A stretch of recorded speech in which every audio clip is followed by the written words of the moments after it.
بسم الله الرحمن الرحيم إن الله يأمركم أن تؤدوا الأمانات إلى أهلها وإذا حكمتم بين الناس أن تحكموا بالعدل إن الله نعم ما يعظكم به إن الله كان سميعا بصيرا۔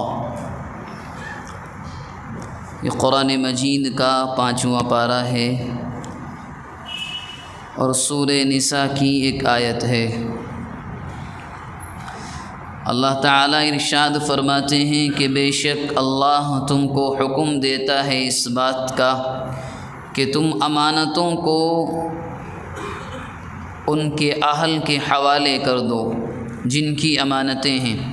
وَإِذَا حَكَمْتُمْ بَيْنَ النَّاسِ، اور جب لوگوں کے درمیان فیصلہ کرو تو چاہیے کہ تم انصاف کے ساتھ فیصلہ کرو۔ بے شک اللہ تم کو اس کی بہترین نصیحت فرماتے ہیں اور اللہ سننے والا بھی ہے اور دیکھنے والا بھی ہے۔ جو آیت پڑھی گئی ہے دراصل اس آیت کا ایک خاص شان نزول ہے، ایک بیک گراؤنڈ ہے۔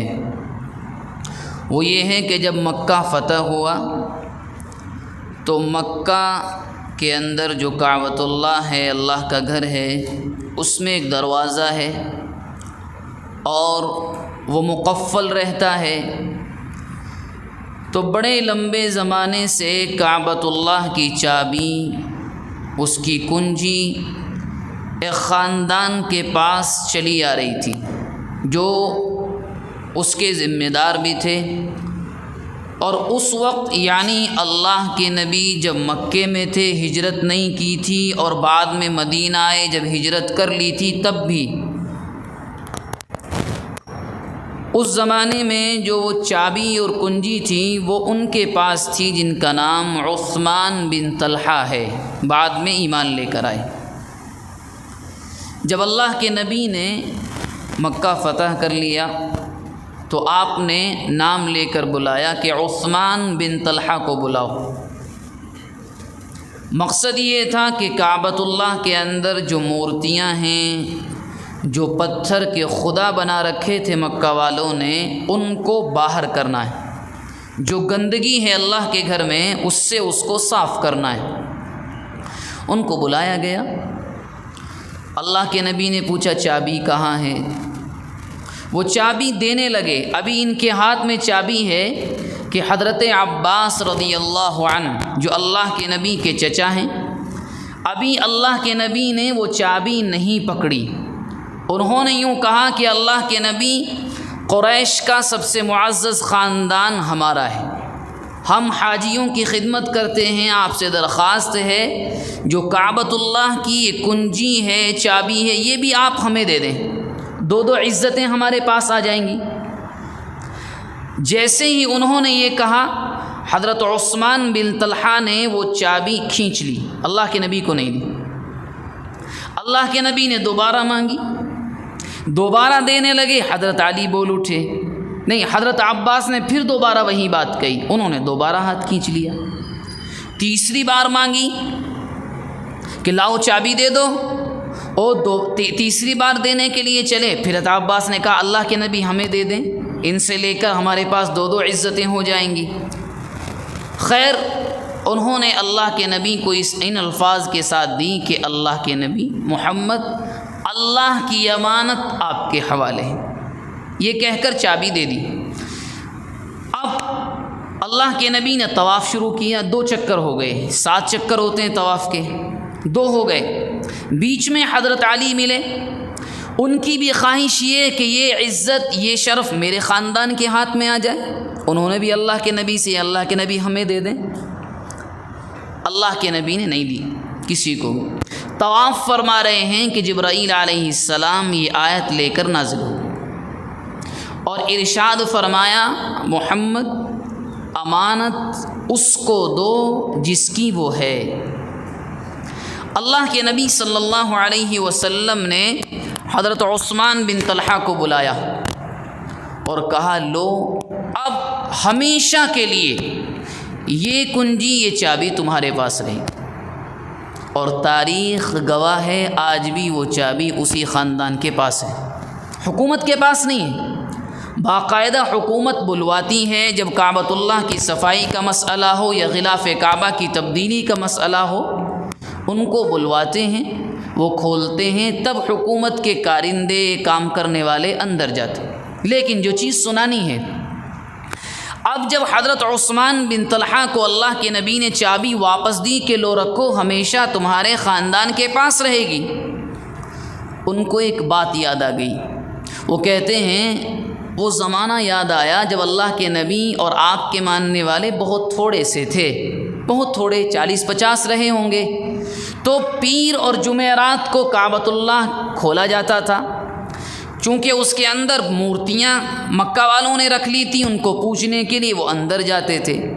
تو ایک مرتبہ اللہ کے نبی بھی اپنے صحابہ کے ساتھ آئے، تو میں نے اللہ کے نبی جب آئے کہ ہم بھی اندر جانا چاہتے ہیں، تو میں نے بڑی سخت باتیں کہیں، بہت الٹا سیدھا برا بھلا کہا، لیکن فرماتے ہیں کہ محمد الرسول اللہ نے بہت اچھی طرح ہنس کر برداشت کر لیا، کوئی جواب نہیں دیا۔ جب اندر سے واپس جانے لگے تو یوں کہا عثمان ادھر آؤ، اس دن کے بارے میں سوچو جب یہ چابیاں تم خود مجھے لا کر دو گے۔ تو عثمان کہتے ہیں کہ مجھے وہ دن یاد آ گیا۔ تو حضرت عثمان نے اس وقت کہا کہ اللہ کے نبی قریش تو ذلیل ہو جائیں گے جس دن چابی آپ کے ہاتھ میں آئے، کیونکہ ایمان نہیں لے کر آئے تھے۔ اللہ کے نبی نے کہا جس دن چابی میرے ہاتھ میں آئے گی مکہ والے ذلیل نہیں عزت والے ہوں گے، عزت ملے گی ان کو۔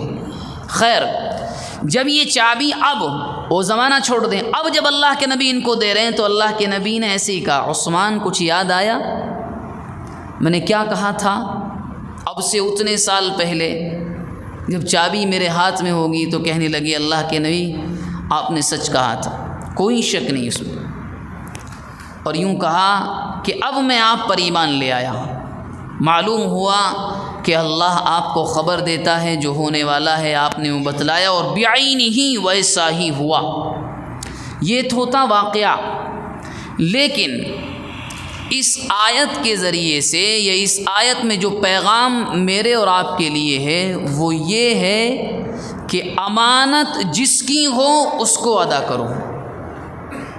اس میں حکومت کو بھی خطاب ہے، کوئی عہدیدار ہو اس سے بھی کہا گیا ہے، چاہے مالی امانت ہو یا کوئی کسی بھی قسم کی امانت ہو، جس کی ہیں اس کو دو، ناانصافی نہ کرو۔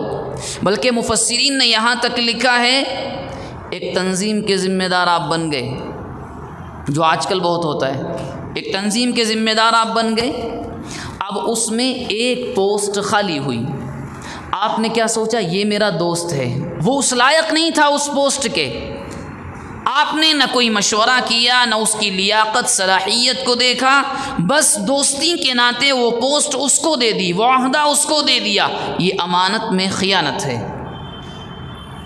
مال کسی نے آپ کے حوالے کیا تھا کہ بھئی رکھ لو، لے لیں گے، ذرا جلدی میں ہوں میں، کوئی راستے میں جاتے ہوئے دے گیا، اب اس دینے والے پر آپ کے دوست کا قرضہ ہے، تو لوگ آج کے زمانے میں سامنے والے کو بلیک میل کرتے ہیں۔ آپ کا اس سے کیا مطلب؟ جس نے آپ کو امانت دی اس کو حوالے کرو۔ اللہ کے نبی نے یہاں تک فرمایا جو امانتیں ادا نہیں کرتا اس کا کوئی ایمان نہیں۔ اور ہمارے یہاں یہ اتنا عام ہے کہ امانت کو امانت ہی نہیں سمجھتے، جیسے چاہے اڑاؤ، جیسے چاہے استعمال کرو۔ فقہا جو قرآن اور احادیث کو سامنے رکھ کر مسائل نکالتے ہیں وہ تو یہاں تک کہتے ہیں کہ اگر ہو سکے کسی نے آپ کے پاس کچھ روپیے رکھے ہوں کاغذ کے یا کسی بھی طرح کے، تو امانت یہ ہے کہ آپ ان کو بھی نہ بدلیں، جس حالت میں دیے گئے ہیں اس حالت میں ہونے چاہیے، الا یہ کہ کوئی اکاؤنٹ وغیرہ میں بھیج دے تو اس کی تو بات الگ ہے۔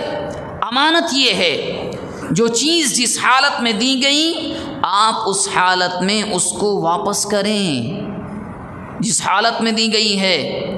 اب لوگ ایک کامن مثال، ایک عام مثال آج کے زمانے میں دوں، اس میں ہوں یا آپ، ایک انسان کو ضرورت پڑی، دوسرے دوست کی گاڑی مانگ لی، ٹو ویلر، لے کر گئے نقصان ہوا نہیں بتاتے، لا کر خاموش کھڑی کر، یہ کیا ہے؟ یہ امانت میں خیانت ہے۔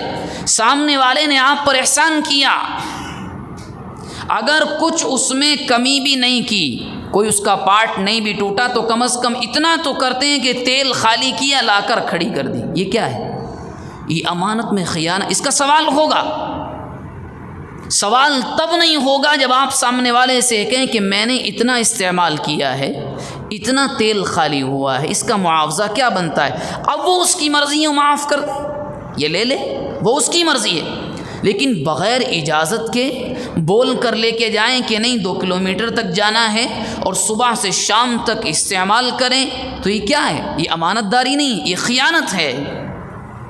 اسی طرح کسی کے ذمے کوئی عہدہ دیا، محلے والوں نے ایک کو ذمہ دار بنایا، آپ اس عہدے کا آپ کو ذمہ دار، اب وہ اس کا ناجائز استعمال کرے، اس کے ذریعے سے غلط لوگوں کی سفارشیں کریں، یا اس عہدے پر رہنے کے بعد کچھ مال پیسہ وغیرہ آئے تو اس کا غلط استعمال کرے، یہ خیانت ہے۔ انہی کاموں کے بارے میں کہا گیا ان اللہ یأمرکم ان تؤدوا الامانات الی اہلھا، امانت کا حق ادا کرو، اس میں خیانت نہ کرو۔ اللہ تبارک و تعالی جو باتیں آئی ہیں ان تمام باتوں پر اخلاص نیت کے ساتھ عمل کرنے کی توفیق مرحمت فرمائے۔